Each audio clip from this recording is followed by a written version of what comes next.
السلام علیکم ورحمۃ اللہ وبرکاتہ۔ ایک سوال جو بہت زیادہ پوچھا جا رہا ہے کہ ہمارے پیارے جو اس دنیا سے جا چکے ہیں، رمضان المبارک کے اس بابرکت مہینے میں ایسا کوئی خاص عمل جو ہم ان کے لیے کر سکتے ہوں؟ دیکھیں، قرآن اور حدیث کی روشنی میں ایسا کوئی خاص عمل ہمیں نہیں ملتا، کم سے کم میرے علم میں نہیں ہے کہ جو رمضان المبارک سے خاص ہو اور ہم اپنے پیاروں کے لیے کریں۔ ایصال ثواب کا جہاں تک تعلق ہے تو اس کی بہت ساری قسمیں، آپ ان میں سے کسی بھی قسم کے ذریعے سے ایصال ثواب کر سکتے ہیں، جو آپ کر سکتے ہیں۔ بعض لوگوں کو یہ مغالطہ لگا ہوا ہے، جو چینل پر بھی پچھلے دنوں سوال آئے ہیں کہ ہم تو غریب ہیں، ہم ایصال ثواب کیسے کریں؟ آپ کے لیے ایصال ثواب کرنے کے لیے پیسے کے سے ایصال ثواب کرنا کوئی ضروری نہیں ہے۔ آپ کوئی عبادت بھی ایصال ثواب کر سکتے ہیں۔ مثال کے طور پہ آپ قرآن کریم کی تلاوت کریں اور یہ نیت کریں، اور لوگ یہ بھی پوچھتے ہیں کہ کوئی خاص طریقہ ہے نیت کرنے کا؟ نہیں، آپ ایصال ثواب کر رہے ہیں، اس کے لیے کوئی خاص طریقہ نہیں ہے نیت کرنے کا۔ صرف دل میں یہ ارادہ ہو کہ یہ جو میں نیک کام کرنے والا ہوں، اے اللہ تو مجھے تو اس کا ثواب دے گا، لیکن میں چاہتا ہوں اس کا ثواب فلاں کو بھی پہنچا دے، تو یوں ایصال ثواب ہو جائے گا۔ وہ کام کوئی چھوٹا سا کام بھی ہو سکتا ہے۔ قرآن کریم کی تلاوت آپ کریں، 1 صفحہ، 2 صفحے، آدھا صفحہ، 2 آیتیں، اللہ کا ذکر بھی آپ ایصال کر سکتے ہیں، درود پاک کا پڑھنا بھی آپ ایصال کر سکتے ہیں، نوافل نماز بھی ایصال کر سکتے ہیں، فرض نماز بھی ایصال کر سکتے ہیں، کہ دیکھیں آپ کو تو نیک کام کرنے کا اجر مل ہی رہا ہے، صرف آپ نے ساتھ اس ارادے کو، اس نیت کو شامل کرنا ہے کہ اللہ تعالیٰ فلاں شخص کو بھی اس کا ثواب پہنچا دے، تو وہ عمل تو آپ کا ہوگا، اللہ سبحانہ و تعالیٰ اسے بھی اس میں سے ثواب عطا فرما دے گا۔ اب یاد رکھیں، اس کی طرف سے وہ نماز نہیں ادا ہو رہی، وہ اس کا ثواب اسے یوں مل رہا ہے۔ اچھا، اب آپ کا عمل ہے، آپ کو ثواب مل رہا ہے، آپ اس کو 1 سے زائد لوگوں میں بانٹ بھی سکتے ہیں، کیونکہ یہ ان کی طرف سے عمل نہیں ہے، عمل آپ کا ہے، بانٹ رہے ہیں آپ۔ سمجھ آ رہی ہے بات؟ اچھا، بعض دفعہ آپ ایسا بھی کر سکتے ہیں کہ ان کی طرف سے عمل کریں۔ مثال کے طور پہ اگر اللہ نے آپ کو استطاعت دی ہے اور آپ کہیں پہ مثال کے طور پہ کوئی ٹیوب ویل لگانا چاہتے ہیں، کسی مسجد میں کی تعمیر میں پیسہ لگانا چاہتے ہیں، تو آپ یہ نیت کر کے ان کی طرف سے کر کے بھی لگا سکتے ہیں۔ ٹھیک ہے، اب آپ ایسے کر سکتے ہیں، دیکھیں نا، اب یہ معاملات تو ایسے تھے نا کہ آپ کا عمل تھا اور آپ نے اس کو کئی میں تقسیم کر دیا، اب آپ نے کئی لوگوں کی طرف سے عمل کرنا ہے، تو پھر آپ کو عمل بھی 1 سے زائد کرنے ہوں گے۔ مثال کے طور پہ آپ نے کہا کہ یہ میرے والد صاحب کی طرف سے 100 روپے، یہ میری والدہ کی طرف سے 100 روپے، یہ میری بیوی کی طرف سے 100 روپے، اگر بیوی فوت ہو گئی ہے، یہ شوہر کی طرف سے 100 روپے، آپ کے پاس ہیں ہی 300 روپے، تو آپ نے ان کو ایسے تقسیم کر دیا۔ سمجھ آ رہی ہے بات آپ کو؟ میں ایک مثال سے سمجھا رہا ہوں۔ اب کسی کے پاس 3 لاکھ ہوں گے، کسی کے پاس 3 کروڑ ہوں گے، ٹھیک ہے، کسی کے پاس 3,000 ہوں گے، تو یہ تو اپنی اپنی استطاعت کے لحاظ سے میں ایک مثال سے آپ کو بات سمجھا رہا ہوں۔ ایسے آپ پیسے کو تقسیم کر کے بھی کسی رفاہی کام میں لگا دیں۔ اب مثال کے طور پر ٹیوب ویل ہے 3,000 روپے کی، ایگزامپل دے رہا ہوں، مجھے نہیں پتا کتنے کی، نہ میں لگاتا ہوں نہ میں نے لگوائی ہے، میں ایک چھوٹی سی بات مثال سے سمجھا رہا ہوں کہ اس میں آپ نے 3,000 روپے اس کی ٹیوب ویل لگتی ہے، آپ نے کہا بھی 1,000 میرے والد کی طرف سے، 1,000 والدہ کی طرف سے، 1,000 کسی اور کی طرف سے، بہرحال تو آپ نے ایسے کر کے، اگر مالی استطاعت ہے تو ضروری نہیں ہے، مالی استطاعت نہیں ہے تو آپ نوافل ادا کریں، نماز کی صورت میں وہی سال کر دیں، اللہ کا ذکر کریں، حضور پہ درود پاک بھیجیں، اور چھوٹی چھوٹی چیزیں نا، مثال کے طور پہ آپ نے ایک وقت کا اگر کسی کو کھانا بھی کھلا دیا غریب کو، وہ بھی سال کر سکتے۔ اب آپ کہیں میں خود ہی غریب آدمی ہوں، میں کیا کسی کو سال کروں؟ تو دوسری عبادات کے ذریعے بھی سال کیا جا سکتا ہے۔ تو ایسی کوئی شرط نہیں ہے کہ مال ہی لگایا جائے، تو مال وہ لگائیں جن کے پاس اللہ نے استطاعت دی ہے۔ اب وہ لوگ جو مال نہیں لگا سکتے، وہ اپنے دل کو چھوٹا نہ کریں کہ ہمارے پاس مال نہیں ہے، کوئی بات نہیں، اللہ غفور الرحیم ہے، یاد رکھو، وہ تمہارے مال کا محتاج نہیں ہے،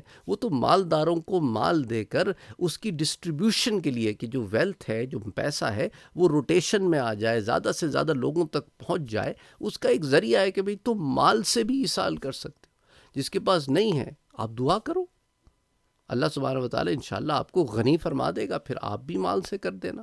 ابھی جب تک آپ کے پاس گنجائش نہیں ہے، آپ دوسرے ذرائع سے دعا کرو، استغفار کرو، یہ مختلف اور ذریعے سے آپ کر سکتے ہیں۔ تو اس لیے ضروری نہیں ہے اپنے آپ کو ایسا نہ کرو. دیکھو اللہ کی ذات بہت کریم ہے، بہت معاف کرنے والی ہے، بہت کرم کرنے والی ہے، بہت رحم کرنے والی ہے، بہت مہربان ہے. تو اس کی رحمت سے نا امید نہ ہو. لا تقنطوا من رحمت اللہ، اس کی رحمت سے ہرگز نا امید نہ ہو. آپ اپنا 100% دیے جاؤ، جو کر سکتے ہو، جو آپ کی استطاعت ہے.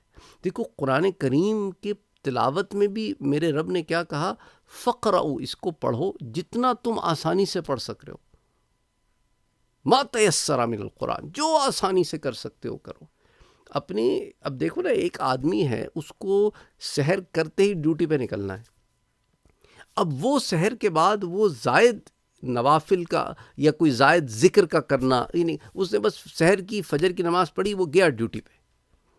وہ ان زائد عبادات کو نہیں، لیکن اس کے لیے ڈیوٹی پہ پہنچنا تو فرض ہے نا.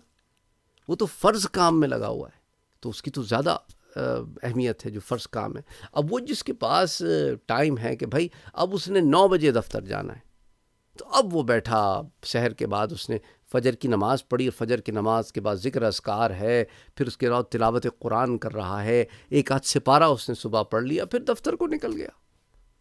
ہر ایک کی الگ الگ ذمہ داری ہے نا. تو آپ کی ذمہ داریاں جو ہیں نا آپ پر، وہ آپ کے فرائض میں آتی ہیں، اور فرائض ادا کرنے کے بعد جو وقت بچتا ہے اس میں زائد عبادت کرنی ہے.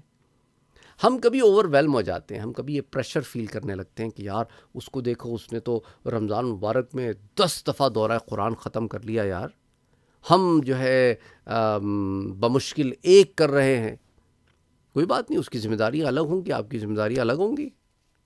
بعض سیٹھ حضرات ایسے ہوتے ہیں، ہر رمضان المبارک میں یہ عمرہ کر رہے ہیں، مدینہ شریف میں رمضان المبارک کے آخری عشرہ گزر رہا ہے. سبحان اللہ، اللہ نے انہیں توفیق بھی دی ہے، مال بھی دیا ہے. کچھ لوگ ایسا نہیں کر سکتے، ان کا اسکیجول ایسا نہیں ہے، ان کی ہاتھ ان کو اتنی گنجائش نہیں دیتے کہ وہ اس طرح معاملہ کر سکتے. کوئی بات نہیں، اللہ نے جس کے لیے جو رکھا ہے اس کے لحاظ سے معاملہ ہے نا. تو اللہ سبحانہ و تعالیٰ جو ہے وہ ان کے امتحانات آپ سے نہیں اور آپ کے امتحانات ان سے نہیں لیتا. ہر ایک کے امتحان بھی جدا گانا ہے، ہر ایک کے معاملات بھی الگ ہیں. تو اس لیے ہر ایک کے لیے اس کے لحاظ سے چیزیں ہیں. تو دوسروں کے معاملات کو دیکھ کے کسی بھی رنج میں مبتلا نہ ہو جایا کریں کہ بھئی اس کے ساتھ تو فلاں چیز ہو رہی ہے، میرے ساتھ دیکھو یہ ہو گیا. مجھے تو کبھی بعض لوگ ایسے بھی ہوتے، مجھے تو کبھی کوئی خوشی نہیں ملی. یعنی یہ سٹیٹمنٹ اتنی زیادہ خطرناک سٹیٹمنٹ ہے، جس میں اتنا زیادہ ناشکری کا عنصر ہے کہ اللہ کی پناہ. اس چینل پر بھی آ کے بہت سارے لوگ تو نہیں، کچھ لوگ ہیں جو اس طرح کی کمنٹ کرتے ہیں. بڑا دکھ ہوتا ہے کہ اس طرح کی بات. دیکھو یار، at the end of the day ہم کون ہیں؟ ہم غلام ہیں. کس کے؟ رب کے. رب کے غلام ہیں. تو جب رب کے غلام ہیں تو غلاموں کی طرح زندگی گزارو نا. حضرت مالک ابن دینار تھے، یا پتہ نہیں، مجھے یاد نہیں کس کے غلام تھے. وہ غلام خرید لائے بازار سے. وہ کہتے ابھی رب کے راستے پہ چلنا نہیں شروع ہوا تھا، اس غلام نے مجھے سمجھایا کہ میں کیا ہوں. میں نے اس سے پوچھا تیرا نام کیا ہے؟ تو پوچھنے لگا بابا کبھی غلاموں کے بھی نام ہوتے ہیں؟ ہم تو غلام ہیں نا، آقا جس نام سے چاہے پکار لے. کھاؤ گے کیا؟ پسند کیا ہے؟ کہ آقا جو چاہے کھلا دے. پہنو گے کیا؟ کہ آقا جو چاہے پہنا دے.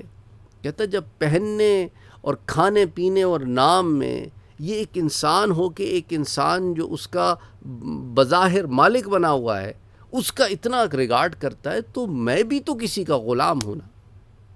میں تو اپنے رب کا کتنا ریگارڈ مجھے کرنا چاہیے.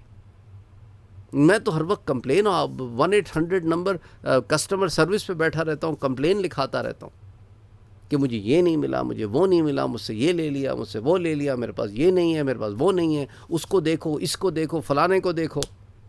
یہ جو اس کو آپ دیکھتے رہتے ہیں نا، ان کے غم آپ کو دے دیں ان کی نعمتوں کے ساتھ، پھر آپ تڑپنے لگ جاؤ گے. میں آپ کو ایک ایسی بات بتا رہا ہوں، آپ نے ابھی صرف ون سائڈ سٹوری دیکھی ہوتی ہے ان کی، دوسری نہیں دیکھی ہوتی. بہت سائڈ آف سٹوریز دیکھیں نا آپ. صرف ان کا آپ کو میٹھا چاہیے، ان کا آپ کو کڑوا نہیں چاہیے. کڑوا کڑوا، تھو تھو، میٹھا میٹھا، کھاؤ کھاؤ. یہ کیا بات ہوئی؟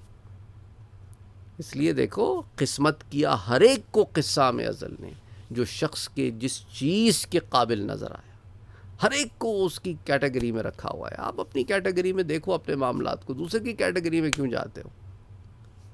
اس لیے اپنے معاملات اپنے لحاظ سے دیکھو، شکر گزاری کی زندگی گزارو، محنت کرتے رہو اور اللہ سے عفو و عافیت مانگتے رہو. اللہ آسانیاں کرے. آمین. اللہم صلی علی محمد وعلی آل محمد.